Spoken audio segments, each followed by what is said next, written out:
Bonjour à tous, c'est JB de Tablette Droid.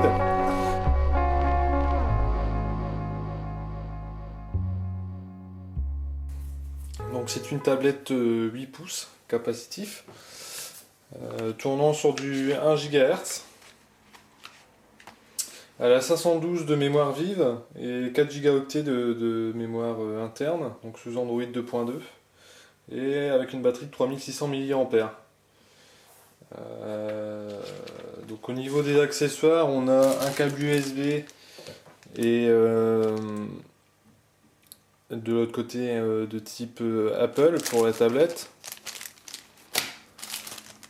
Ensuite, un câble donc type Apple et USB femelle pour brancher les clés USB et les clés 3G.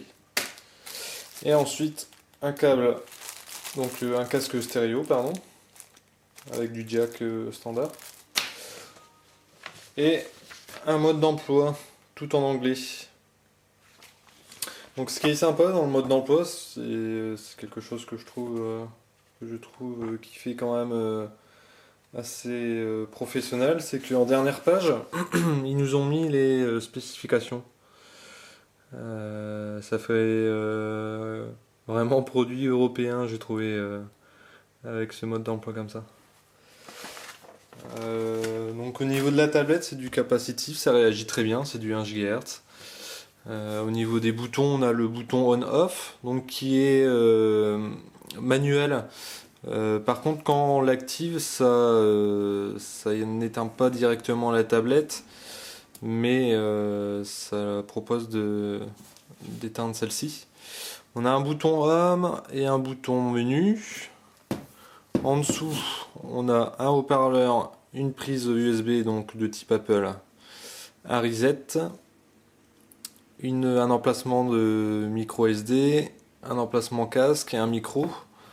Au niveau de la SD, ça dépasse pas de trop, hein. Ça dépasse de 1 mm, mais juste assez pour pas déranger et juste assez pour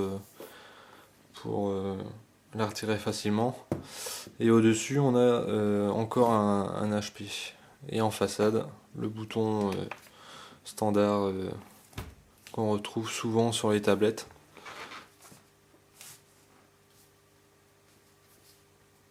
Alors, au niveau des applications d'origine, donc on a le Market qui est fonctionnel, on a du Messenger, on a du Facebook, un explorateur de fichiers, les logiciels d'origine qu'on connaît tous, Google, une application 3G, on a un jeu Speedforge 3G aussi installé d'origine, on a un lecteur de PDF, de documents Office. Donc voilà, je pense que j'ai fait un peu le tour. On a une application sympa aussi qui s'appelle System. Donc qui vous dit toutes les applications en cours d'exécution dans la mémoire. On peut les shooter facilement. Et ici, je sais pas si vous voyez. Hop. Donc sur la gauche, on a 3 camemberts qui vous dit l'utilisation du CPU, de la mémoire et du stockage, ainsi que la cadence du processeur, donc ici à 800 MHz. Et en dessous, la transmission et enfin du Wi-Fi quoi.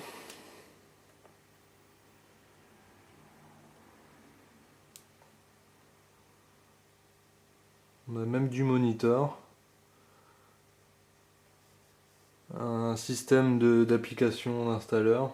Enfin, c'est vraiment sympa ce petit logiciel.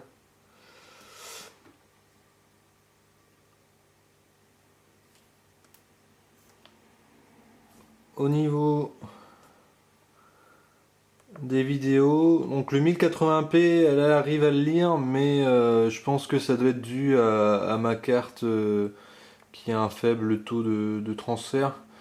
Donc la tablette arrive à le lire, mais une fois qu'on demande à passer la vidéo, ça plante complètement. Donc à voir avec une carte de transmission plus rapide.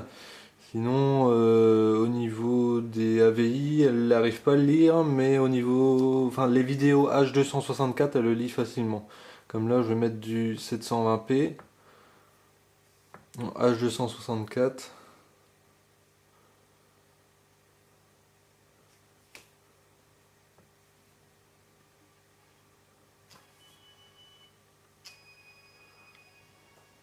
Bon, je peux pas vous retourner la tablette parce qu'elle est en train de charger.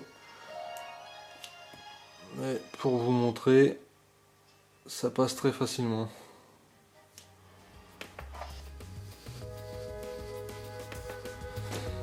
Donc voilà, on vous fera le test plus complet dans la semaine ou la semaine prochaine.